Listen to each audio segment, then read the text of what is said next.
चौकी इंचार्ज का ये कहना है कि किसी भी प्रकार की मारपीट नहीं हुई और वह व्यक्ति पूर्व से एक बीमारी से पीड़ित था।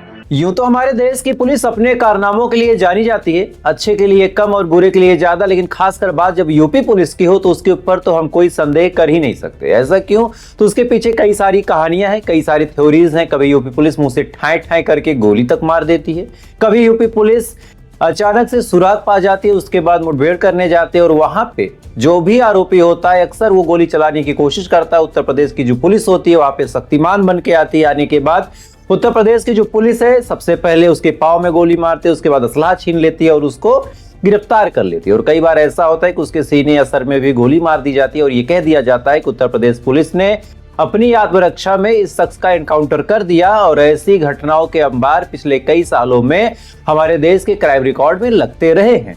लेकिन अब उत्तर प्रदेश पुलिस ने एक ऐसा कारनामा कर दिया है जिसके बाद अब कायदे से अगर इस मामले में तनिक भी सच्चाई है तो आरोपियों से सीधा सीधा नफरत होती चली जा रही। ऐसा क्यों? पहले आपको पूरा मामला समझाता हूं। दरअसल ये मामला है मथुरा का, वो मथुरा जहां पे ये कहा जाता है कि भगवान श्री कृष्ण की नगरी है। वो मथुरा जहां कलयुग के अंत में ही एक ऐसे पापी को मारा गया जिसने पूरी दुनिया में पाप फैला रखा था, यानी कंस को। उसी मथुरा में एक ऐसा पाप हुआ है जिसको जब आप जानेंगे तो जानने के बाद आपके पैरों तले जमीन खिसक जाएगी, आपके होश फाख्ता हो जाएंगे। क्योंकि उसी मथुरा में एक निर्दोष, एक निरीह आदमी को थाने में बुला के इस कदर पीटा जाता है कि उसके प्राइवेट पार्ट में सूजन आ जाती है। आपको एग्जैक्ट वीडियो में नहीं दिखा सकता, लेकिन जिस हिसाब से उस आदमी के प्राइवेट पार्ट में सूजन आई थी, ऐसा लग रहा कि उस आदमी के साथ काफी बर्बरतापूर्ण मारपीट हुई है। और ये मारपीट किसी और ने नहीं, उसी चौकी के चौकी इंचार्ज ने की।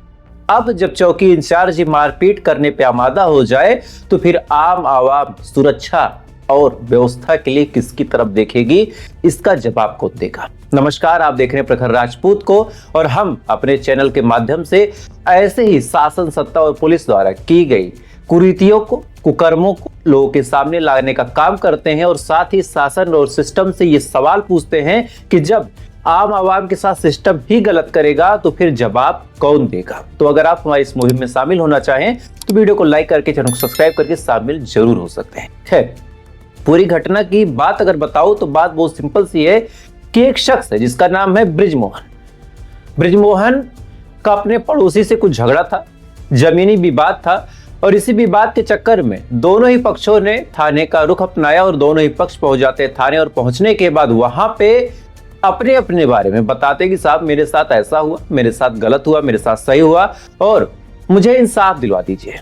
अब दोनों ही पक्ष अपने आप को सही बता के थाने में पेश करते हैं। जो चौकी इंचार्ज साहब थे वो पूरे मामले को एक कागज पे नोट करते, नोट करने के बाद फिर कहते कि जाओ हम जांच पड़ताल करेंगे। और इसी के बाद जो बृजमोहन है, इनका आरोप है कि जो वहां के एसआई साहब थे कपिल लागर, उन्होंने अगली पार्टी से 20,000 रुपए रिश्वत के तौर पे ले लिए। अब अगली पार्टी से जब इन्होंने रिश्वत के तौर पे पैसे ले लिए तो जाहिर सी बात है फिर बृजमोहन और उनके परिवार वालों को प्रताड़ित किया जाना शुरू किया गया। उसके बाद बृजमोहन बार बार थाने के चक्कर लगाने लगे। वो कहने लगे कि साहब हमारी कोई गलती नहीं, आप हमें इंसाफ दिलवा दो। तो इस पे जो वहां के एसआई साहब हैं उन्होंने कहा कि अगर तुझे इंसाफ चाहिए तो तू भी मेरी जेब गरम कर और मुझे अगर पैसा मिल गया तो हम तेरे पक्ष में ही काम करेंगे। बृजमोहन से 20,000 रुपए की डिमांड की गई। बृजमोहन के पास उतना पैसा नहीं था कि वो एसआई साहब जो खुद 85,000 की सैलरी पे वहां तैनात थे उनकी जेब गरम कर सके। हैरान हो जाता है, परेशान हो जाता है, जेब में पैसे नहीं थे, फूटी कौड़ी नहीं थी। कहता है कि साहब पैसे नहीं है, मैं नहीं दे सकता। इसके बाद थाने में ही बृजमोहन के साथ गाली गलौज की जाती है और कहा जाता है कि जब तक तू पैसे नहीं लाएगा तुझे परेशान किया जाएगा, तेरी माँ को उठा लिया जाएगा। गंदी गंदी गालियां तक दी गई। इसके जस्ट बाद जब बृजमोहन को कोई रास्ता नहीं दिखता तब बृजमोहन सीएम पोर्टल पे जो एसआई साहब थे उनके खिलाफ शिकायत दर्ज कर देता है। और ये बात जैसे एसआई तक पहुंचती है, एसआई को इतनी ये बात नागवार गुजरती है कि एसआई फौरन बृजमोहन, उसके पिता प्रहलाद सिंह और उसकी मां को थाने बुलाता है। इस उम्मीद में ये लोग थाने जाते हैं कि शायद हमने यूपी पोर्टल पे शिकायत की है, शायद ऊपर से फटकार आई हो तो जो एसआई साहब है अब वो सही से काम करे। लेकिन उनको क्या पता था कि जिस उम्मीद में वो जा रहे उस उम्मीद का गला थाने में घुसते ही घोट दिया जाएगा। जैसे ही बृजमोहन वहां पे पहुंचते इसके बाद एसआई साहब काफी नाराज थे, गुस्से में तिनतिनाए हुए थे। फौरन ब्रिजमोहन के ऊपर टूट पड़ते हैं और लात और जूतों से ब्रिजमोहन के प्राइवेट पार्ट पे हमला कर देते हैं। उसको गिराया जाता है, उसको मारा जाता है। आप सोचिए अगर आपको पुलिस वाला कोई मार रहा हो तो सबसे अफसोसनाक बात यह है कि ना ही आप उसका हाथ पकड़ सकते हैं, ना ही पलटवार कर सकते हैं, बस उससे मिन्नतें कर सकते हैं कि अरे साहब जाने दीजिए। ब्रिजमोहन, उसके माता पिता, तमाम लोग मिन्नतें करते रहे, तमाम लोग कहते रहे कि साहब जाने दीजिए, गलती हो गई, हम आपके रिश्वत वाली बात को अब कहीं नहीं बताएंगे। आपने हमसे जो रिश्वत मांगी हम खेत गहना कुछ भी बेच के आपको दे देंगे, बस हमारे बच्चे को छोड़ दीजिए।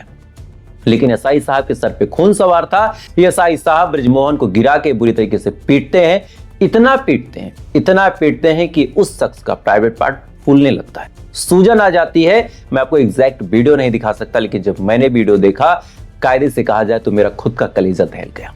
इसके बाद भी जब एसआई साहब को चैन नहीं पड़ता, उसको तब तक पीटते जब तक वो अधमरा नहीं हो जाता। तब एसआई साहब को लगता है कि ये मामला तो अब हाथ से निकल जाएगा, शायद इस शख्स की कहीं थाने में ही मौत ना हो जाए। फौरन इसको ले जाके हॉस्पिटल में भर्ती किया गया। अब ये बात एक आदमी से दूसरे आदमी को पता चली, दूसरे आदमी से तीसरे आदमी को पता चली। धीरे धीरे सोशल मीडिया का जमाना है, ये बात पूरे मथुरा में, मथुरा के बाद पूरे देश में जब फैल गई कि मथुरा में यूपी पुलिस के एक एसआई ने इस कदर एक आदमी की पिटाई की, उसका प्राइवेट पार्ट फूल गया, सूजन आ गई, जिंदगी और मौत के बीच वो शख्स जूझ रहा, भयानक दर्द है। तब इस मामले ने तूल पकड़ना शुरू किया।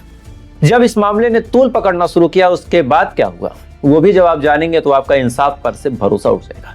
दरअसल इस पूरे मामले में अब मथुरा पुलिस का बयान आया है। मथुरा पुलिस का कहना है कि जितने भी आरोप ब्रिजमोहन ने एसआई कपिल नागर के ऊपर लगाए हैं, वो तमाम आरोप झूठे हैं, बेबुनियाद हैं। असल मामला तो कुछ और है। दरअसल मथुरा पुलिस का कहना है कि ब्रिजमोहन ने सबसे पहले 112 नंबर पे फर्जी फोन किया और बताया कि माधुरीकुंड एक गांव है, वहां पे फायरिंग हुई है। 112 नंबर उस गांव में पहुंचता है। पहुंचने के बाद जब पता करता है तो पता चलता है कि ऐसी कोई फायरिंग नहीं हुई। इसके बाद 112 नंबर लोकल थाने में ये सूचना दे देता है कि एक शख्स है जिसने फर्जी कंप्लेन दर्ज की, पुलिस वालों को परेशान किया। इसके बाद जो माननीय, जो पूजनीय एसआई साहब थे कपिल नागर जी, वो जब ये बात सुनते हैं तो उस शख्स को समझाने के लिए, कानून का डर बताने के लिए, अपनी नैतिक जिम्मेदारी समझाने के लिए ब्रिजमोहन को फोन करते हैं। ब्रिजमोहन आता है। आने के बाद थाने में उसको समझाया जाता है और कहा जाता है कि देखो ऐसे फोन ना करो, ये चीजें गलत हैं, आप एक अच्छे खासे नागरिक हो।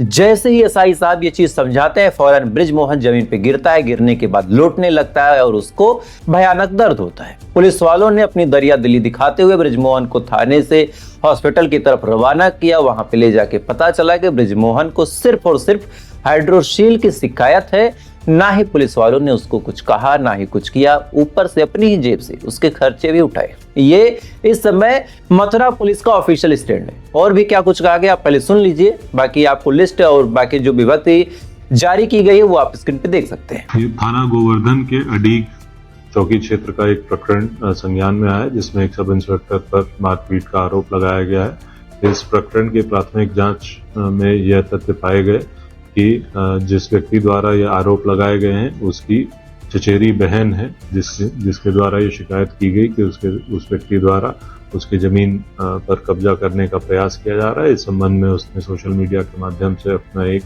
बाइट भी जारी किया है। इसके अतिरिक्त जिस व्यक्ति द्वारा यह आरोप लगाया गया है उसने 112 पर एक सूचना दी थी कि वहां पर फायरिंग हुई है, और जब 112 की गाड़ी वहां पहुंची तो इस सूचना को असत्य पाया गया। इसी संदर्भ में पूछताछ हेतु अगले दिन उस व्यक्ति को चौकी पर बुलाया गया था, जहां से कि उसके द्वारा आरोप लगाया गया कि उसके साथ मारपीट हुई है। चौकी इंचार्ज का यह कहना है कि किसी भी प्रकार की मारपीट नहीं हुई और वह व्यक्ति पूर्व से एक बीमारी से पीड़ित था। अब ये तमाम बयान जब पुलिस वालों की तरफ से निकल के सामने आया, तब लोगों ने कहना शुरू कर दिया कि भाई चोर चोर मौसेरे भाई। एक पुलिस वाले को बचाने के लिए जो सीनियर पुलिस वाले हैं वो भी कूद पड़े। अब जब मामला बिगड़ता पुलिस वालों को लगा, तब पुलिस वालों ने थोड़ा सा एक कड़ा एक्शन लिया और एसआई कपिल नागर को वहां से ट्रांसफर कर दिया, एक जगह से उठा के दूसरी जगह भेज दिया। इससे ना ही एसआई साहब की सैलरी पे कोई फर्क पड़ेगा, ना ही उनके ड्यूटी पे कोई फर्क पड़ेगा, और ना ही उनके कैरियर पे कोई दाग आएगी। बस ये होगा कि एक जगह से दूसरी जगह पे इनको ट्रांसफर कर दिया गया, दूसरे एसआई साहब आ गए। बाकी ब्रिजमोहन आज भी दर्द से तड़प रहा, ब्रिजमोहन के परिवार वाले आज भी उसको लेके हॉस्पिटल के चक्कर लगा रहे। मामला सोशल मीडिया पे गर्म है, अंदर की जांच में कुछ निकला नहीं और धीरे धीरे ये मामला ठंडे बस्ते में चला जाएगा। लेकिन ये वीडियो, ये जानकारियां जब मेरे पास आई, मुझे लगा एक बार जरूर आपसे शेयर करना चाहिए, एक बार जरूर आपके सामने इस बात को रखना चाहिए।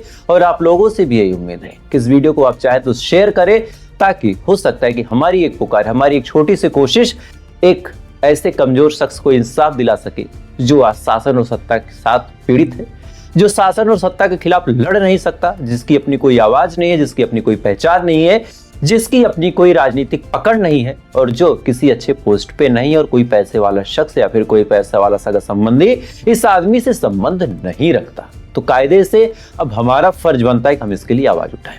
तो आप इस वीडियो को जरूर शेयर कर दें, ताकि हम जब ऐसे सवालों को उठाएं शासन से, सिस्टम से, प्रशासन से कि जवाब कौन देगा, तो इस आवाज में आपकी भी एक पुकार छुपी हो। खैर, तो ये आज की ये बड़ी अपडेट थी, मुझे लगा आपसे शेयर करनी चाहिए। बाकी आपकी क्या राय कमेंट कीजिएगा। वीडियो अच्छा लगा हो तो लाइक सब्सक्राइब कर सकते हैं। बाकी थोड़ी देर बाद फिर मुलाकात होगी ऐसी किसी घटना के साथ। तब तक आप अच्छे रहे, खुश रहें। जय हिंद, जय भारत।